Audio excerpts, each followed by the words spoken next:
Welcome to Quiet Flame. This is Sweet Serenity, a story about healing, awakening, and learning to love yourself again. Each chapter is a reflection of one woman's journey toward peace, purpose, and spiritual renewal. Take a breath. Let your heart be still. The light within you knows the way. Chapter 1. A Fresh Start. The morning light poured through the front windows of Sweet Serenity, catching the faint swirl of sugar dust in the air, the scent of vanilla, cinnamon, and fresh coffee mingled like a soft melody, wrapping the room and Simone in quiet joy.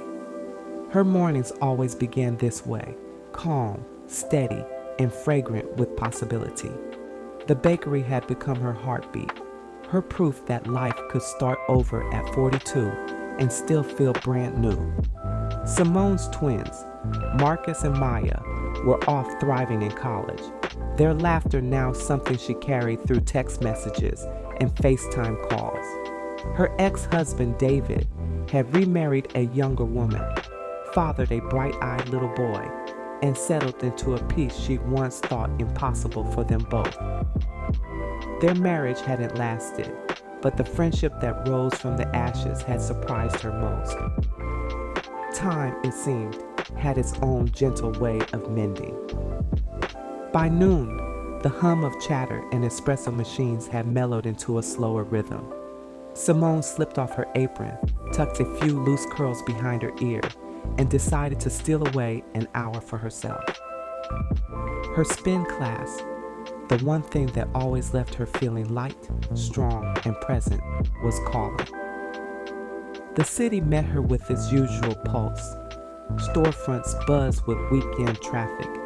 The scent of roasted nuts and street food mingled with the faint perfume of spring rain, and sunlight danced off car hoods like glitter. Simone smiled to herself. Life was steady, maybe even a little predictable, but she had come to love the quiet kind of peace that didn't demand her attention. The studio was alive with motion when she arrived, bass thumping through the floor. She joined her usual spot, waved at a few familiar faces, and lost herself in the rhythm. The instructor's voice rose and fell, commanding and encouraging in the same breath. Sweat rolled down her neck as her legs burned in perfect sync with the beat. In those moments, she wasn't a business owner or a mother. She was just a woman, breathing, pushing, alive. After class, she slung her towel around her neck, stepped into the sunlight, and blinked against the brightness. The world outside seemed too vivid, too sharp. She was halfway to her car when she nearly collided with someone. "Oh, excuse me," she said, steadying herself. A hand reached out, quick and short, keeping her from stumbling. "You're good," the man said, his voice low, smooth, like the kind that carried through jazz clubs and lingered long after the song ended. Simone looked up.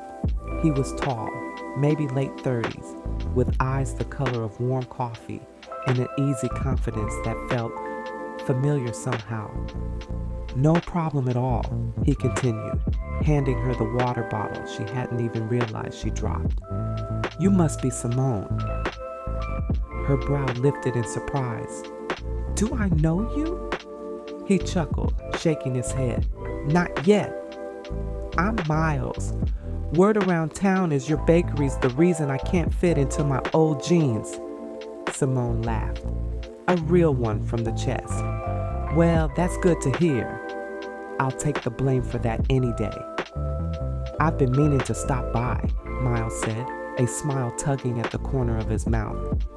"Figured I'd introduce myself before I walk in there and buy one of everything." "Dangerous plan," she teased. "We've got a few new things coming out this week. Vegan espresso muffins, lemon poppy seed scones. I can't promise self-control." "Then I won't even try," he said, his tone easy but somehow deliberate. "Maybe I'll see you there." "Maybe," Simone replied, her pulse unexpectedly quickening. He nodded once, slow and certain, before heading off down the sidewalk. She stood there for a moment, watching him disappear into the crowd, the sound of the city filling in the space he left behind. It was nothing, just a chance encounter, but still, something about him stayed. Back at Sweet Serenity, the afternoon crowd poured in, and Simone threw herself into the rhythm of it all, orders, smiles, and small talk. Yet every so often, she caught herself glancing at the door, just once more, just in case. That evening, after the ovens cooled and her staff had gone home, Simone sat in the quiet warmth of her shop. The smell of sugar and lemon lingered in the air. Her phone buzzed. A message from David, a photo of their twins at a college event, arms linked and smiling wide. She typed back a heart emoji and smiled softly. The day had been long, but it was the good kind of long, the kind that made her grateful to be here, to have survived everything that came before. And as she turned off the lights, Miles's smile drifted back to her mind, unexpected, gentle, maybe even a little dangerous in the best way. She didn't know what tomorrow would bring, but for the first time in years, the unknown felt like hope. Simone's reflection. Maybe new beginnings don't always come with fireworks. Sometimes they arrive in quiet moments, in the scent of cinnamon, in a stranger's smile, in the soft reminder that you're still capable of being surprised. As Simone closes her journal, the page feels lighter, her heart a little clearer. Each reflection brings her closer to the peace she once searched for in others. This moment, this stillness, is her sweet serenity. Until the next chapter, keep your light burning softly.